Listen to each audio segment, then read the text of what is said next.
नमस्कार प्यारे बच्चों, मैं Mamta Paliwal PGT mathematics government girls senior secondary school Bhiwani से आपका स्वागत करती हूं आज के एजुसेट के प्रसारण में। तो बेटा हम कर रहे हैं क्लास 11th में चैप्टर 9 सीक्वेंस एंड सीरीज। आज करेंगे हम नेक्स्ट एक्सरसाइज। नेक्स्ट एक्सरसाइज में क्या है, आपने सीक्वेंस के बारे में पढ़ लिया। जब सीक्वेंस कोई स्पेसिफिक पैटर्न को फॉलो करती हैं, हमें जब उनमें कोई साफ साफ पैटर्न नजर आता है तब वो क्या बन जाती हैं, प्रोग्रेशंस बन जाती हैं। ठीक है, प्रोग्रेशंस तीन तरह की होती हैं पैटर्न के according. AP arithmetic progression, GP geometric progression और एक एचपी होती है हार्मोनिक प्रोग्रेशन। वो आपके अभी सिलेबस में है नहीं, आपके सिलेबस में है सिर्फ एपी और जीपी। एपी आपने 10th क्लास में पढ़ी थी, सेम वही है। और जीपी आपके लिए ये नया टॉपिक रहेगा। आज का हमारा टॉपिक रहेगा अरिथमेटिक प्रोग्रेशन एपी से रिलेटेड। एपी के बारे में आपने काफी कुछ 10th स्टैंडर्ड में पढ़ा है, हम उसी को ही फॉलो करेंगे। ठीक है, एपी क्या है, किसी भी सीक्वेंस A1, A2, A3 इसको हम क्या कह देंगे, एपी कह देंगे। कब, अगर an+1 टर्म कब निकले, जब उससे पहले वाले टर्म में हम डी जोड़ते जाएं। डी कोई भी नंबर हो सकता है आपका। ठीक है, एग्जाम्पल से समझते हैं, ज्यादा क्लियर होगा। जैसे कि ये है 1, 2, 3, 4, 5 एंड सो ऑन। ये आपके पास एपी है। ये कैसे डिसाइड हुआ, देखो सेकंड टर्म कब आ रही है, जब फर्स्ट टर्म में एक जोड़ रहे हैं। थर्ड टर्म कब आ रही है, जब से पिछले वाली टर्म में भी एक जोड़ रहे हैं। नेक्स्ट टर्म कब आ रही है, जब इससे प्रीसीडिंग वाले टर्म में 1 जोड़ रहे हैं। यानी कि 1 1 1 सब में जुड़ रहा है। तो जो एक कॉमन डिफरेंस है, ये सेम जुड़ के जो एक आपकी सीक्वेंस बनेगी वो क्या होगी आपके पास, अरिथमेटिक प्रोग्रेशन। ये डी आपके पास माइनस में भी हो सकता है। डी को हम क्या बोलते हैं, कॉमन डिफरेंस। Common difference. और दोबारा देखते हैं, एपी अरिथमेटिक प्रोग्रेशन क्या होती है, कोई भी सीक्वेंस जो आपकी इस कंडीशन को सेटिस्फाई करे वो आपकी अरिथमेटिक प्रोग्रेशन हो जाएगी, जहां पे डी आपके पास क्या है, कॉमन डिफरेंस है। एपी के बारे में कुछ एक चीजें हैं वो आपको पता होनी चाहिए। मान लो कोई भी आपके पास एपी है और अगर हर टर्म में आप कुछ ऐड कर रहे हो, सेम चीज कोई कांस्टेंट हर टर्म में आप ऐड कर रहे हो, तो रिजल्टिंग सीक्वेंस बनेगी वो भी आपके पास क्या होगी, एपी होगी। यही है सीक्वेंस। मान लो हर एक टर्म में हम 3 जोड़ देते हैं, तो ये क्या बनेगा आपके पास 4, ये क्या बनेगा 5, ये क्या बनेगा 6, ये क्या बनेगा 7, ये क्या बनेगा 8। ये भी आपके पास क्या आएगी, एक एपी ही आएगी। आप चाहो तो इसे वेरीफाई कर सकते हो, ये आपके पास क्या है, एपी है। सिमिलरली एपी में अगर आप कोई कांस्टेंट हर टर्म में से माइनस करोगे तो रिजल्टिंग जो सीक्वेंस बनेगी वो भी आपके पास एपी बनेगी। ऐसे ही किसी कांस्टेंट से अगर हर टर्म को मल्टीप्लाई करोगे तो रिजल्टिंग सीक्वेंस भी आपके पास एपी बनेगी। और सेम यही प्रोसेस आपका डिवाइड के केस में होता है। ठीक है, ये सारा आपके पास एपी था। एपी की टर्म कैसे निकालनी है वो हमें पता है। जनरलाइज टर्म की बात करें, जनरल एपी की बात करें तो आप क्या लोगे, A plus D, A plus 2d, A plus 3d and so on. अगर जब हमें अपनी तरफ से जनरलाइज फॉर्म लेनी पड़ेगी एपी की, तो आप इस पैटर्न को फॉलो करेंगे, जहां पे ए आपके पास क्या है, फर्स्ट टर्म, और डी आपके पास क्या है, common difference. Sum of n term से पहले हम एपी की एन टर्म के बारे में पढ़ते हैं। देखिए एपी की एन टर्म क्या होती है, ए एन कैसे निकलती है, ये ए प्लस एन माइनस में 1 डी। ये फॉर्मूला हमने 10th स्टैंडर्ड में भी किया था। एपी की एन टर्म कैसे निकलती है, ए प्लस उस टर्म से प्रीवियस टर्म में क्या कर दो, उसकी डी से मल्टीप्लाई करके ऐड कर दो। ये आपके पास वही फॉर्मूला है जो आपने 10th स्टैंडर्ड में पढ़ा था। आप चाहे तो हम इसे वेरीफाई भी कर सकते हैं। एन की जगह 1 रखिए, A1, ए प्लस 1 में से 1 जाएगा 0 और 0 की किसी नंबर से मल्टीप्लाई 0, तो A1 क्या आ गई है आपके पास, ए फर्स्ट टर्म है। चाहे आप A1 कह दीजिए चाहे ए कह दीजिए। A2 निकाले जरा, n को 2 से एक्सचेंज कीजिए, a प्लस 2 में से 1 गया 1 और d से मल्टीप्लाई होगी तो d। सेकेंड टर्म आपके पास क्या आ रही है, a प्लस d। सिमिलरली आप बाकी टर्म भी निकाल सकते हैं। हमने AP पढ़ लिया, हमने AP के nth टर्म के बारे में पढ़ लिया। अब हम देखते हैं n टर्म्स का सम का फॉर्मूला। ठीक है, क्वेश्चंस आएंगे, आपको AP की nth टर्म का अगर सम निकालना है तो दो फॉर्मूले हैं। कैसे हैं देखिए जरा, वो डिनोट कैसे करते हैं, SN, sum of n terms of n AP, n/2 2a plus n minus में 1 d। एक फॉर्मूला तो ये है, और एक क्या है, n/2 a प्लस में l, जहां पे a आपके पास क्या है, फर्स्ट टर्म है, और l आपके पास क्या है, उस AP की लास्ट टर्म है। जब हमारे पास फर्स्ट टर्म भी हो, जब हमारे पास लास्ट टर्म भी हो, तो हम ये फॉर्मूला लगाना प्रेफर करते हैं, वरना अदरवाइज हम दूसरा फॉर्मूला ले लेते हैं, n/2 2a plus n minus में 1 d। तो ये आपके पास हो गया AP की n टर्म का सम।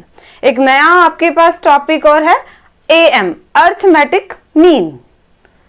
अर्थमेटिक मीन ये कैसे निकलेगा, दो नंबर्स के बीच में A और B, रैंडमली हमने कोई दो नंबर ले लिए, उनके बीच में अगर कोई ऐसा नंबर रखा जाए कि रिजल्टिंग जो सीक्वेंस बने वो आपकी क्या हो, AP हो, तो इसको क्या कह देंगे, arithmetic mean between A and B।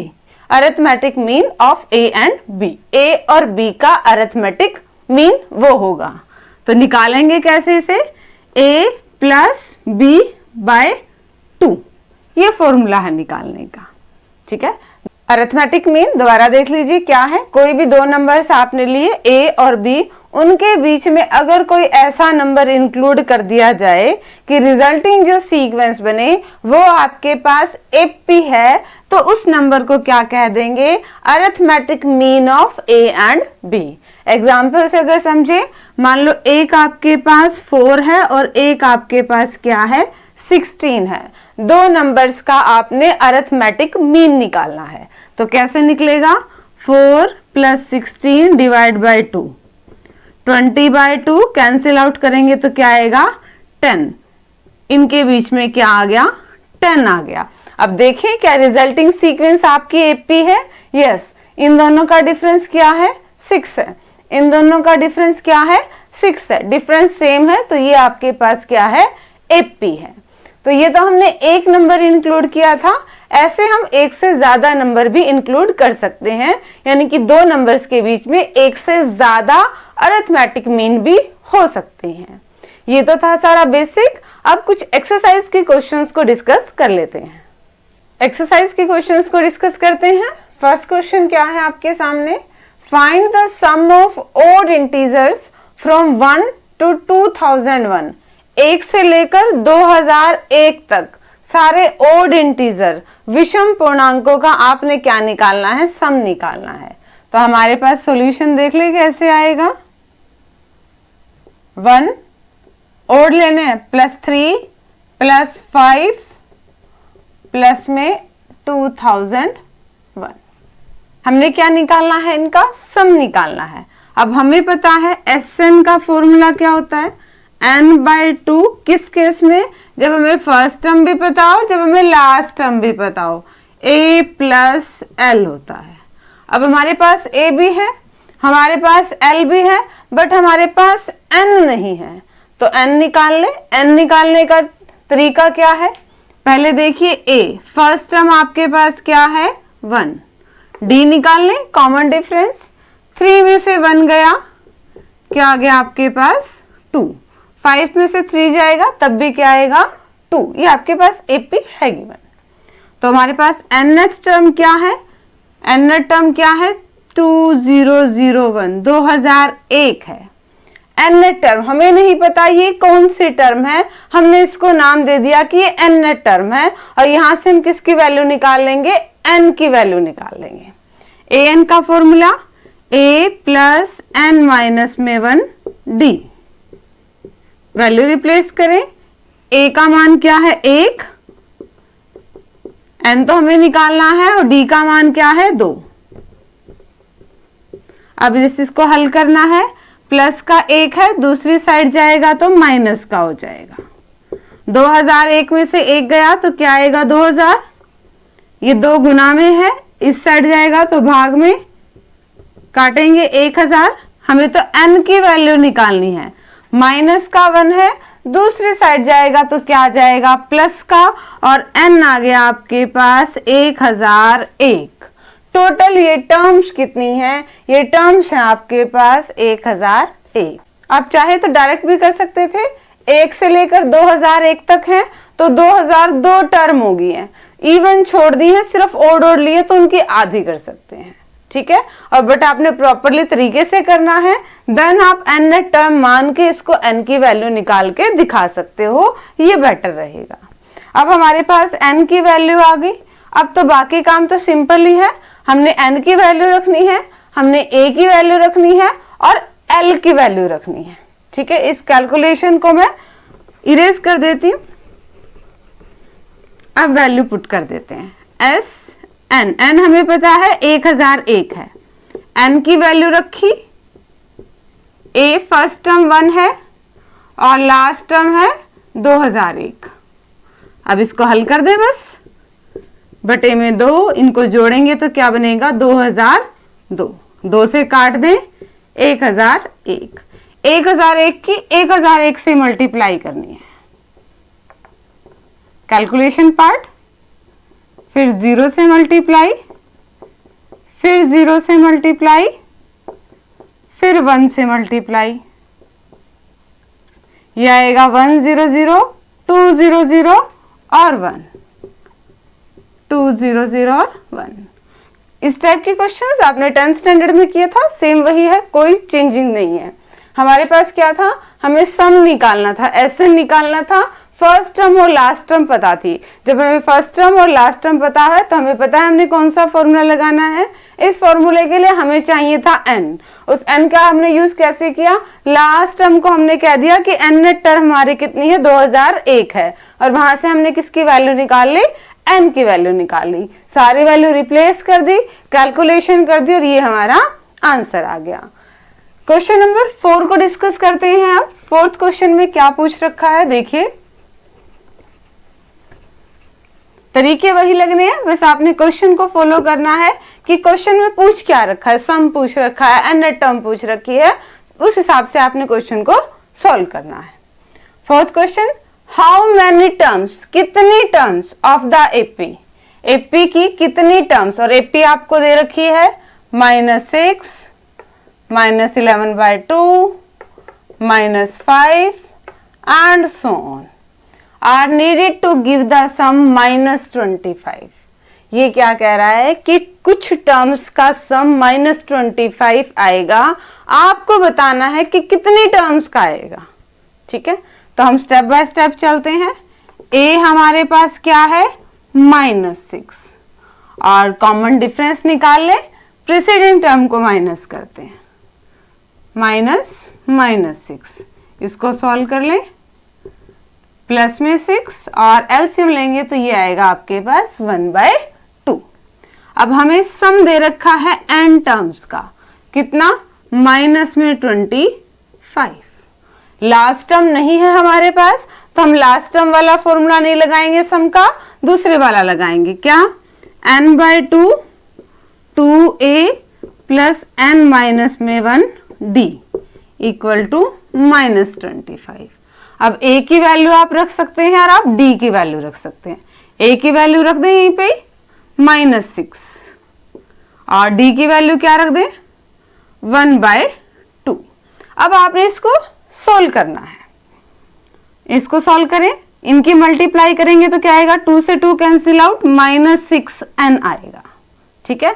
और यहाँ पे मल्टीप्लाई करेंगे तो ध्यान से करना मल्टीप्लाई, आप n की 1/2 से करेंगे तो n/2 आएगी, और n/2 की n/2 से n²/4 माइनस में, इन दोनों की मल्टीप्लाई 1/2 और 1/2 की n/2 से n/4 इक्वल टू माइनस में 25। सिंप्लीफाई करने के लिए क्या करते हैं, थ्रू आउट 4 से मल्टीप्लाई कर देते हैं, फिर ये चीज हट जाएंगी। ये आएगा आपके पास 24, ये आएगा n स्क्वायर, ये आएगा n, और ये आ गया माइनस का 100। ये तो हमारे पास बन रही है एक क्वाड्रेटिक इक्वेशन। कोई बात नहीं, हम क्वाड्रेटिक इक्वेशन को सॉल्व कर लेंगे। क्या आ रही है, n स्क्वायर माइनस के 24n और माइनस का 1n, माइनस के 25n, और माइनस का 100 था, इधर ले आते हैं प्लस का 100 इक्वल टू 0। इस क्वाड्रेटिक इक्वेशन को सॉल्व कर देते हैं, फैक्टर बनाइए। n square minus 20n minus में 5n plus 100। First to term में से कॉमन लेंगे, लास्ट टू टर्म में से कॉमन लेंगे, जो सेम सेम है वो एक ब्रैकेट में और रिमेनिंग आपके पास दूसरी ब्रैकेट में। और जब आप इनको इक्वल टू 0 करोगे ब्रैकेट्स के, तो n की दो वैल्यू आएंगी, 5 और 20। आपको इसकी 5 टर्म भी आपको सम देंगी माइनस 25 का, और 20 टर्म भी आपको क्या देंगी सम, माइनस 25 का। तो दोबारा देखिए क्वेश्चन को, आपने कैसे किया। हमें एक क्या दे रखी थी, एपी दे रखी थी, और हमें बतानी थी कि उस एपी की कितनी टर्म्स आपको उनका सम देंगे माइनस का 25। हमें स्टेटमेंट में से देखा, एपी में से हमें ए मिल गया और हमें डी मिल गया, ठीक है। अब हमें रिक्वायरमेंट क्या थी कि जो सम है वो आना चाहिए माइनस का 25। हमने एसएन का फॉर्मूला लगाया, जो जो वैल्यू हम चेंज कर सकते थे हमने वो वैल्यू चेंज की। रिमेनिंग सिर्फ आपका कैलकुलेशन पार्ट था। हमने एलसीएम लिया है, हम सबको एक तरफ लेके आए हैं, और फिर हमने क्या बनाया, उनके फैक्टर गुणनखंड बनाया। दो ब्रैकेट्स की 0, या तो ये 0 या ये 0, या फिर पॉसिबिलिटी क्या है, दोनों ही 0। जब इनको इक्वल टू 0 किया तो हमारे पास दो आंसर आए n के, n5 या फिर n20। आप n5 अगर 5 टर्म्स लोगे तो भी उनका सम माइनस 25 आएगा, और 20, और अगर ये वाली इस एपी की आप 20 टर्म लोगे तो उनका सम भी क्या आएगा, माइनस के 25। क्वेश्चन नंबर 9 और है आपके सामने। इसके स्टेटमेंट देखिए, इसको कैसे सॉल्व करेंगे। ये थोड़ा अलग टाइप का क्वेश्चन है और थोड़ा लेंथी क्वेश्चन भी है।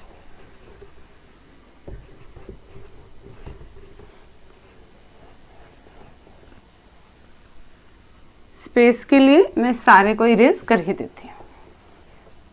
9th सम देखिए, the sums of n terms of 2AP are in ratio 5n + 4 and 9n + 6।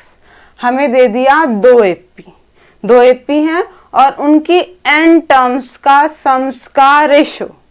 तो हम AP ले ले, एक AP ले ली हमने, A1 + D, A1 + 2D, A1 + 3D and so on. और नेक्स्ट हमने AP ले ली A2 + D, A2 + 2D और A2 + 3D and so on. इनकी n टर्म्स का सम, इसकी n टर्म्स का सम क्या बनेगा, n/2 2a, a की जगह A1 है, 2a + n - 1d, यही बनेगा। रेशियो निकालना है सेकंड के n टर्म से, n/2 2a2 + n - 1d। ये रेशियो आपको क्या दे रखा है, 5n + 4 और 9n + 6। ये आपको स्टेटमेंट में गिवन है। यहां तक का क्वेश्चन दोबारा देख लीजिए। हमारे पास 2 AP थे, तो हमने 2 AP जनरलाइज अपनी तरफ से एज्यूम कर ली, ठीक है, और उनकी n टर्म्स का सम्स का रेशियो। अब हमें पता है AP की n टर्म्स का सम का फॉर्मूला, तो हमने दोनों ही AP की n टर्म्स के सम निकाले और उन्हें रेशियो में रखा, क्योंकि रेशियो ही गिवन है। रेशियो क्या है, 5n + 4 और 9n + 6। यहां तक का हमारा काम हो गया। इसको थोड़ा सा सिंप्लीफाई कर लेते हैं। क्या कर सकते हैं, n/2 से n/2 कैंसिल आउट, रिमेनिंग क्या पोर्शन बचा आपके पास, 2a1 + n - d upon 2a2 plus n minus 1d equal to 5n plus 4 upon में 9n प्लस 6। यहाँ पे हमारे पास एक रिजल्ट आ गया। एक बार देख लें कि निकालना क्या है हमें निकालना है फाइंड द रेशियो, रेशियो ही निकालना है ऑफ देयर 18th टर्म, उनकी 18वीं टर्म का रेशियो। एक बार साइड में देखें 18 टर्म क्या बनेगी इसकी, A1 प्लस में 17D बनेगी, और नेक्स्ट की 18 टर्म क्या बनेगी, A2 प्लस में 17D। हमें इसका यूज करना है, यानी कि इसको इस जैसा बनाना पड़ेगा। यहाँ पे क्या है, A1 और A2 है, यहाँ पे क्या है 2A1 2A2 है, इसे इक्वेशन 1 नाम दे दीजिए। तो क्या करें, थ्रू आउट 2 से मल्टीप्लाई कर दो, इसकी ऊपर भी नीचे भी। 2A1 प्लस 34D, यहाँ पे भी 2A2 प्लस 34D। थोड़ा सा और सोल्व कर ले। 2A1 34 को हम इस फॉर्म में लेके जाना है, कुछ -1 करें तो 34 को लिख सकते हैं 35 minus 1D। 2A2 35 minus 1D। ऐसा क्यों किया, अब देखो ये लगभग इसके सेम जैसा है, ठीक है। हमें ये निकालना है, यूज हम इक्वेशन 1 का करेंगे। अगर हमारे पास इन दोनों की वैल्यू आ जाए तो हमारे पास आंसर आ गया, रेशियो आ गया है। और वो वैल्यू कैसे आएगी, ध्यान से देखिए। अगर इक्वेशन 1 में आप n को 35 रख देते हैं तो सेम चीज यही आ जाएगी, और हमें इसकी वैल्यू मिल रही है। n की जगह 35 रखेंगे, प्लस में 4 अपॉन में n की जगह 35 रखेंगे, प्लस में 6। हमें 35 का हिंट कहां से मिला, वो हमें इसने दिया 34 ने। 34 है d के साथ, और d के साथ क्या है, किसी नंबर में से एक घटाएं। अब 34 कब आएगा, जब हम 35 में से एक घटाएंगे। तो हमने 34 को क्या लिख दिया 35, 35 माइनस 1, और कंपैरिजन किया तो n की वैल्यू अगर हम रखें 35 तो हमारे पास ये आंसर आ जाएगा। ये आंसर आ जाएगा मतलब ये आ जाएगा, और ये आ जाएगा मतलब ये आ जाएगा, जो हमें निकालना है, ठीक है। तो हमने क्या कर दिया, इस इक्वेशन में n की जगह 35 रख दिया। जब n की इक्वेशन में रखेंगे तो मतलब लेफ्ट हैंड साइड में भी रखेंगे और राइट हैंड साइड में भी रखेंगे। तो यहाँ पे भी हमने n की जगह क्या रख दिया 35। कैलकुलेशन है, कीजिए। 35 और 5 की गुना 175 प्लस में 4, और 35 और 9 की गुना 315 प्लस में 6, जोड़ दें इनको 179 अपॉन में 321, और यही आपका आंसर है। दोबारा देख लीजिए, ये इंपॉर्टेंट क्वेश्चन था। इस इक्वेशन को ज्यादा डीपली ना सॉल्व करके हमने यहीं छोड़ दिया, और बाद में हमने इसका यहीं से ही यूज कर लिया। यहां तक का स्टेप हम कर चुके थे, दोनों ही सीक्वेंस की n टर्म का सम का रेशियो हमने ले लिया था। क्वेश्चन में हमें निकालना था कि उनकी 18th टर्म का रेशियो क्या है। तो 18 टर्म का रेशियो हमने देख लिया क्या बनेगा, बट रिजल्ट तो हमारा यहां तक आया। अब हमें ये गिवन है, अब आंसर तो हम गिवन का यूज करके ही निकालेंगे ना। तो ये गिवन था, इसका यूज करना था। देखा तो A1 और A2 की 2 से मल्टीप्लाई हो रही है, तो न्यूमरेटर और डिनोमिनेटर अंश और हर दोनों में 2 से मल्टीप्लाई कर दिए, ठीक है। फिर क्या किया, इससे कंपैरिजन कराना था, तो 34 को क्या लिख दिया 35 माइनस 1, और जैसे ही हमने यहाँ पे n की जगह 35 किया, हमें हमारी टर्म्स का रेशियो मिल गया, और यही हमें निकालना था। बाकी क्वेश्चंस आप खुद ट्राई करेंगे। अर्थमेटिक मीन से रिलेटेड एक क्वेश्चन को और डिस्कस कर लेते हैं। नेक्स्ट क्वेश्चन जो बेटा हम डिस्कस करने वाले हैं वो क्या है, इंसर्ट 5 नंबर्स बिटवीन 8 एंड 26। 8 और 26 के बीच में आपने 5 नंबर्स इंसर्ट करने हैं, सच दैट, और कैसे करने हैं, the resulting sequence is an AP, कि जो अब आपके पास सीक्वेंस बने उन 5 नंबर्स को बीच में इंसर्ट करने के बाद वो आपकी एपी हो। तो हम 5 नंबर अपनी तरफ से अज्यूम कर लें, ये 8 हो गया और ये हो गया 26। इनके बीच में T2, T3, T4, T5 और T6 ये नंबर ले लिए। 2 से इसलिए स्टार्ट किया ताकि 1 से आप कंफ्यूज ना हो, ठीक है। ये T1 आपके पास फर्स्ट टर्म हो जाएगी। तो हमने क्या किया, 1 2 3 4 5 नंबर्स इंसर्ट कर दिए। अब ये आपके पास क्या है, एपी आनी चाहिए, ये नंबर ऐसे हैं। तो हमारे पास इस एपी की फर्स्ट टर्म क्या है, 8 है, और इस एपी की 1 2 3 4 5 6 7th टर्म आपके पास क्या है, 26 है।